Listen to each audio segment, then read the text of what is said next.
안녕하세요. 저는 마음만은 아직 청춘인 61세 남자입니다. 허투루 먹은 것 같은 나이가 뭐 그리 대단한지 자식들은 이번 제 생일에 5만 원짜리로 만든 환갑 케이크를 내밀며 지금처럼 건강하시라며 축하해줬어요. 사회초년생인 아이들이 고생해서 번 돈을 제가 이리 쓰는 걸 보니 한편으로는 짠하면서도 두 남매가 어른이 된 것 같아 기특하기도 하더군요. 젊은 시절 지독하게도 방황하던 절 믿고 기다려준 아내의 얼굴을 보니 저 때문에 많이 늙은 것 같아 미안한 마음에 손을 지그시 잡아주었어요. 돌이켜 생각해보면 제 인생의 가장 큰 행운은 아내인 것 같네요. 10대 때 저의 집은 동네에서 소문난 부잣집이었습니다. 학교를 다녀오는 길에는 항상 어머니를 대신해 유모가 마중 나왔고 집을 보살펴주는 어른들이 상주하셨죠. 주방 일을 돌봐주시던 아주머니에게는 저와 동갑인 딸이 하나 있었습니다. 학교가 끝나면 늘 고생하는 아주머니를 도와 찬을 만들곤 했습니다. 저희 어머니는 그런 아주머니의 딸을 몹시 예뻐하셨어요. 그럴 만한 것이 어른에게 순종적이고 생각이 깊어 말 한마디를 건넬 때도 신중히 생각하고 얘기했고 외관 역시 봄에 갓 피어나는 개나리를 닮아 저희 어머니는 되바라진 여동생보다 아주머니의 딸을 귀여워하셨죠. 전 어릴 때부터 함께 자란 친구로만 그녀를 대했고 그녀 역시 제게 관심이 없는 것 같았습니다. 그러던 어느 날 신나게 바람을 느끼며 자전거를 타고 집을 가고 있었는데 저 앞에서 아주머니 딸이 터벅터벅 걸어가고 있더라고요. 항상 곱게 빗어 양갈래로 묶었던 머리가 헝클어져 있었고 신발은 어디다 흘렸는지 한쪽이 사라진 채 훌쩍거리며 걸어가고 있었습니다. 전 급하게 자전거를 세워 그녀에게 향했어요. 그녀의 얼굴을 살펴보니 누군가에게 맞은 것인지 얼굴이 붓고 입술은 터진 채 울고 있더군요. 야, 너 무슨 일 있었어? 몰골이 왜 이래? 아주머니 딸은 순간 흠칫 놀라며 저를 쳐다보더니 갑자기 제 품에 안겨 엉엉 울기 시작했습니다. 저는 너무 당황스러웠지만 그녀에게 뭔가 큰일이 있었구나 싶어 눈물이 그칠 때까지 아무것도 하지 못한 채 그대로 서 있었네요. 울음이 멈춘 그녀는 처음 본 남자애들이 무리지어 오더니 어디론가 끌고 가려고 했다는 겁니다. 너무 놀라 소리도 지르지 못하고 끌려가다가 정신을 차리고 그 남자의 손을 있는 힘껏 깨물었더니 화가 난 일행들이 그녀를 때렸다고 하더군요. 너무 맞은 탓에 정신이 혼미해질 때쯤 다행히 지나가던 어떤 어른이 그녀를 발견하고 일행들은 그대로 도망쳤다며 다음에 다시 나타나서 해코지하면 어쩌냐며 무서워했어요. 저는 가족이나 마찬가지인 그녀가 못된 사람들에게 당할 뻔했다는 소리를 들으니 마음이 쿵하고 내려앉으며 화가 머리끝까지 차오르더군요. 무슨 그런 걱정을 해. 앞으로 무조건 넌 나랑 다녀. 제 얘기에 그녀는 안 될 얘기라며 강하게 거부하더군요. 혹시 자기 때문에 저희 어머니가 오해해서 자신의 엄마가 혼나면 안 된다는 것이었죠. 저는 어머니에게만 이 얘기를 해둘 테니 걱정하지 말라고 얘기를 했습니다. 어머니는 제 얘기를 들으시더니 잘했다고 칭찬을 해주시더군요. 하지만 제게 정의에게 이성의 감정을 느끼는 건 절대 안 된다고 제게 몇 번이나 말씀하셨습니다. 이후 저는 평소보다 일찍 일어나 집에서 조금 떨어진 대추나무 아래에 자전거를 세워두고 그녀가 나올 때까지 맑은 하늘을 바라보며 기다렸어요. 처음에는 저와 함께하는 등하교를 어색해하던 그녀는 시간이 흐르면서 자연스러워졌고 조용하기만 할 줄 알았던 그 애는 종달새처럼 제게 얘기를 걸어오더군요. 매일 지루했던 흙바람 나는 그 길이 그녀와 함께하니 더는 지루하지 않았습니다. 그 아이를 부르던 호칭도 더 이상 야, 너가 아니라 정이가 되었고 집으로 돌아오는 길에 장난도 치고 서로를 놀리며 재미있는 하루를 보냈었죠. 그렇게 저와 정이는 가까워지고 있었습니다. 정이는 자연스럽게 제 마음속에 들어왔죠. 아마 제 어머니는 제가 정이를 마음에 품은 것을 어느 정도 눈치채셨나 보더라고요. 어느 날부터 정희의 어머니와 정희가 보이지 않았어요. 너무 놀라 어머니께 뛰어들어가 자초지종을 따져 물었더니 저보고 이유를 알 거라고 생각한다며 더 이상 그 아이를 궁금해하지 말라며 저를 나무라셨어요. 아무래도 제 마음을 눈치채셨던 어머니가 모녀를 내쫓은 것 같더군요. 전 매우 미안하고 화가 났지만 그렇다고 어머니에게 대들 수 없어 마음을 삭히며 나왔습니다. 제 방에 들어와 정의를 지켜주지 못한 것을 한탄하며 이불을 뒤집어 쓰고 펑펑 울었어요. 학교에 가면 꼭 사과를 해야겠다 생각했는데 이미 정의는 전학 처리가 된 이후였죠. 그렇게 저는 사과 한마디 건네지 못하고 정의와 헤어지게 되었습니다. 정의를 그렇게 보낸 벌을 받은 걸까요? 이후에 새로 들어온 아주머니는 아주 젊었고 고왔는데 그런 아주머니를 눈여겨보던 아버지가 어머니 몰래 만나기 시작하셨습니다. 그 사실을 알면 어머니가 괴로워하실 것 같아 형제들에게 입단속을 했고 철없던 막내 여동생까지 몸이 약한 어머니가 쓰러지실까봐 화를 내면서도 입을 닫더군요. 그런데 어머니는 이미 알고 계셨는지 하루가 다르게 말라갔고 어느 순간 식사마저 거부하더니 50이 되지 않은 나이에 저희 곁을 떠나셨습니다. 어머니의 상을 치르고 반년도 되지 않아 아버지는 그 아줌마와 재혼을 하셨어요. 저희 형제들은 공부를 핑계 삼아 서울에 상경하기로 했고 그렇게 정든 고향을 떠나 새로운 곳에서 서로를 의지하며 살아가게 되었죠. 다행인지 아버지는 저에게 형제를 잘 보살피라며 매달 넉넉한 금액을 보내주셨고 어색하던 서울 생활에도 익숙해져 갔습니다. 그런데 어느 순간부터 한 번도 늦지 않게 보내주시던 생활비가 늦어지기 시작했고 아버지에게 보낸 편지의 답이 돌아오지 않아 답답한 마음에 고향을 향했어요. 오랜만에 당도한 고향은 늘 정겨웠고 익숙한 대문을 밀며 크게 아버지를 불렀죠.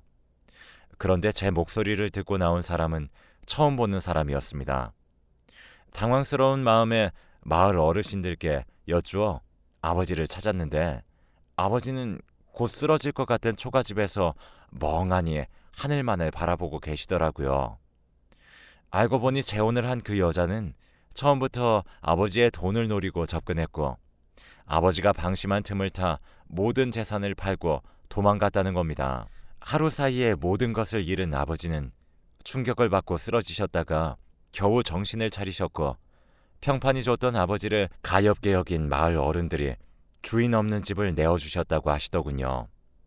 그 여자 때문에 어머니가 돌아가셨을 때도 전 아버지에게 싫은 내색 한번 하지 못한 못난 장남이었는데 이리 모든 것을 잃은 아버지를 보면서 화가 치밀어 올랐어요.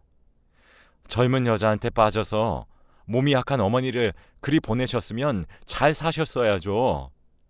이 사실을 동생들이 알면 반응이 어떨까요? 아버지, 정말 너무 실망스럽습니다. 쌓였던 말들을 두서없이 내뱉고 난 뒤에 아버지를 보니 고개를 푹 숙인 채 눈물을 흘리고 계시더군요. 순간 제가 너무 지나친 것 같아 아차하는 마음이 들었지만 미워하는 마음 역시 가시질 않아 너무 혼란스러웠어요. 곧 무너져 내릴 것 같은 초가집에 아버지와 한참을 앉아 고민해도 답은 나오지 않았고 그래도 아버지니까 서울로 모시고 올라가기로 마음을 굳혔습니다. 처음에는 미안해하며 거절하던 아버지는 못 이기는 척 저와 함께 발길을 옮기셨죠. 다행히 저와 둘째 녀석은 취업을 한 상태였고 아버지가 넉넉하게 올려준 생활비를 모아두었기 때문에 먹고 사는 데는 지장이 없었습니다. 또한 상경하면서 제 이름으로 서울에 집을 사두셨던 상태라 예전처럼은 아니었지만 아버지를 부양하는 데 어려운 상황도 아니었죠. 아버지를 본 둘째와 막내 여동생의 표정은 좋지 않았고 전 상황에 대해 차분히 얘기해 줬습니다. 둘째는 불같이 화를 내었지만 이내 저처럼 받아들였지만 문제는 다른 데서 터져 나왔죠. 어머니를 허무하게 보낸 게 한이라고 입에 달고 살던 막내는 아버지가 여자 때문에 한순간에 무너진 것을 보고 함께 살 수 없다며 선을 그어버렸습니다. 전 아무리 미워도 아버지라고 화를 내기도 하고 달래도 보았지만 생각은 바뀌지 않았고, 이른 새벽 막내는 자신을 찾지 말라는 쪽지를 남긴 채 사라졌습니다. 놀란 마음에 회사에 양해를 구하고 막내의 학교를 찾아가 무작정 기다렸습니다. 다행스럽게도 막내는 학교에 있었고 근처 다방에서 오랜 시간 대화를 나누게 되었어요. 아버지를 용서할 수 없는 건 당연하지만 그냥 받아들이면 안 되냐는 제 물음에도 완고한 태도를 고수하는 막내를 보니 한숨만 나오더라고요. 저는 양복 안주머니에서 봉투를 꺼내 막내에게 건네주며 돈이 필요하면 꼭 얘기하라고 신신당부를 했습니다. 이렇게 막내의 독립을 허락하게 될 줄 꿈에도 생각하지 않았지만 나이 드신 아버지를 길거리로 내몰 수는 없기에 무너지는 가슴을 부여잡으며 떨어지지 않는 발걸음을 돌렸습니다. 평온했던 내 가족이 일이 망가지니 정신이 없더군요. 집으로 가기 위해 버스를 타고 창을 멍하니 바라보고 있는데 누군가 제 어깨를 톡톡 쳤습니다. 신경이 잔뜩 날카로워 신경질적인 표정으로 위를 바라보았는데 버스 안내양이 맑은 웃음을 지으며 저를 바라보고 있더군요. 한눈에 알아볼 수 있었어요. 오래전에 헤어진 정이라는 것을요. 정이는 곧 교대할 것이라며 시간에 여유가 있으면 밥이라도 먹자고 제게 권했고, 오랜만에 본 그녀가 반가워서인지 무거웠던 마음의 무게가 조금은 가벼워졌습니다. 정희는 쫓기듯 서울로 올라와 어머니와 터전을 다시 잡았고, 학교에 다닐 여유가 없어 공장을 다니다가 좋은 기회에 버스 안내원으로 취업했다며 그동안 무탈했는지 제게 물어보더군요. 저는 망가진 저희 집 사정을 말하는 게 너무 창피해서 잘 지낸다고 둘러댔습니다. 맑은 모습의 정의를 보고 있으니 한편으로는 미안하면서도 보내고 싶지 않더라고요. 정의도 저와 마음이 통했는지 저희는 다음 약속을 잡았고 몇 차례 만나면서 자연스럽게 연인 사이가 되었고 자연스럽게 결혼 얘기를 하는 사이가 되었어요. 결혼 얘기를 하는 사이가 되니 더는 그녀에게 집 사정을 숨길 수 없어 모든 것을 털어놓았는데 처음엔 당황하더니 이내 고생 많았겠다며 제 손을 잡아주더라고요. 그 작은 손이 얼마나 미덥고 좋은지 한참을 그렇게 말없이 서로의 얼굴만을 바라보았네요. 저희의 행복을 시샘하는지 운명은 또 저를 고통의 바닥으로 밀어넣을 궁리를 하더라고요. 늦은 밤이 되도록 둘째가 들어오지 않아 걱정하던 중 병원에서 전화가 걸려왔습니다. 작업 도중 컨테이너 벨트에 둘째가 끼었다는 충격적인 소식에 전 한달음에 병원으로 향했어요. 그 자리에서 숨을 거둔 둘째는 시신조차 온전치 않았고 전 충격이 너무 커 그 자리에서 실신을 하고 말았죠. 눈을 떠보니 아버지와 정희가 절 바라보고 있었고 저 대신 둘째의 일을 수습하고 있었다면서 곧 막내가 도착하니 정신 똑바로 잡고 있어야 한다며 신신당부를 하더군요. 이내 도착한 막내는 아버지를 보더니 엄마도 죽이더니 결국에 아들까지 죽이니 속이 시원하냐며 가슴속에만 품고 있었던 말을 쏟아냈어요. 사실 저도 차마 그런 막내를 말릴 순 없었습니다. 아버지는 막내의 모진 소리를 들으며 그저 멍한 눈으로 병원 벽을 쳐다보고 있을 뿐이었죠. 그렇게 둘째를 떠나보내고 막내는 더 이상 자신을 찾지 말라며 사라져버렸습니다. 처음부터 끝까지 저와 아버지를 보살피던 정희는 마음을 먹었는지 결혼식도 필요 없다며 그냥 살림을 합치자고 먼저 얘기를 권해주더군요. 혼자서 아버지를 모시는 것이 벅차고 기댈 곳이 없던 전 정희의 말이 그저 고마웠습니다.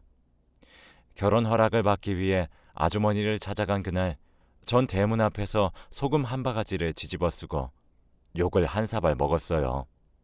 그러나 그 마음을 전 정말 이해가 잘 되었기에 그저 죄송하다는 말만 되뇌일 뿐이었습니다. 수차례 찾아가 보았지만 완강하게 결혼을 반대하셨고 정희는 시간이 지나면 다 해결될 거라며 엄마의 허락은 나중에 받자고 하더라고요. 저 때문에 엄마와의 인연을 잠시 접겠다는 정희에게 체면이 서지 않았습니다. 하지만 하루라도 정희와 함께 살고 싶은 마음에 못 이기는 척 그녀의 이야기를 받아들였죠. 처음에는 정희를 고맙게 생각하고 예뻐해 주시던 아버지는 1년 정도 지나니 정희를 하녀 부리듯이 타박하셨고 입맛이 맞지 않는 밥상을 가지고 들어오면 엎어버리곤 하셨습니다. 전 아버지에게 정희를 하대하지 말라 강하게 얘기했더니 여자 잘못 만나서 효자가 변했다며 동네가 떠나가듯 소리를 지르시더군요. 착하기만 한 정희는 자신이 좀 더 잘하면 되니 아버지 심기를 건드리지 말라며 저를 타일렀지만 저는 정희가 부엌에서 조용히 눈물을 훔치는 모습을 보았기 때문에 도저히 그냥 넘어갈 수 없었어요. 나이가 들수록 고약해지시는 아버지를 붙잡고 자꾸 이러시면 저 역시 떠나겠다고 으름장을 놓으니 그제야 행동이 점잖아지시더라고요. 회사의 중요한 문서를 깜빡 두고 나온 것을 알고 부랴부랴 집으로 돌아갔더니 도저히 믿을 수 없는 일이 제 눈앞에 펼쳐지고 있었습니다. 연락을 끊었던 막내가 집에 와 있었고 정희는 무릎을 꿇고 하염없이 빌고 있었거든요. 그 모습을 본 저는 화가 나서 무슨 일로 온 거냐며 재차 물었더니 막내가 어이없는 표정으로 저를 바라보더군요. 내 집에 찾아온 게 뭐 큰 죄야? 아니, 우리 집에서 음식이나 만들던 계집애가 오빠랑 결혼한 거 말이야. 나는 신경 안 쓰는데 돈 좀 달라니까 안 된다잖아. 오빠, 나 돈 좀 줘. 막내는 연락을 끊고 지내는 동안 많이 바뀌어 있더라고요. 전 화를 내며 동생을 내쫓았고 퇴근 후에 얘기를 좀 하자며 아무한테도 문을 열어주지 말라고 신신당부를 했죠. 집에 돌아와 정희와 얘기를 해보니 막내는 인연을 끊은 뒤 유흥업소를 다녔다고 하더라고요. 유흥업소를 다니면서 한 남자를 만났는데 그 사람이 변변찮은 사람이었나 보더라고요. 그런 식으로 여러 남자를 전전하며 살다가 결국 돈이 다 떨어져서 집을 찾아와서 돈을 요구했던 것이라고 합니다. 정희는 아버지를 모시고 사는 형편이라 여유가 없다며 좋게 얘기를 했지만 막내는 계집종이 말을 듣지 않는다며 제가 출근한 사이에 매일 찾아와 괴롭혔다고 합니다. 망가진 막내의 삶은 충격적이었지만 제 삶이 망가지는 것이 더 무서워 아무도 모르는 저녁에 아버지를 모시고 회사 근처로 이사했습니다. 이후 막내와는 완전히 연락이 끊겼고 인생의 허망함을 느끼던 도중에 큰딸이 태어났습니다. 선물같이 찾아온 큰딸은 집안 공기를 바꾸어 주었고 큰딸을 안고 처가댁을 방문하니 장모님은 한숨을 쉬며 저희에게 곁을 내주었습니다.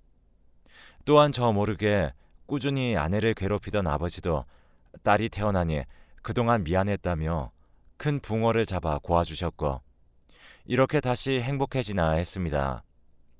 평온한 일요일 점심에 갑자기 경찰서에서 전화가 걸려왔습니다.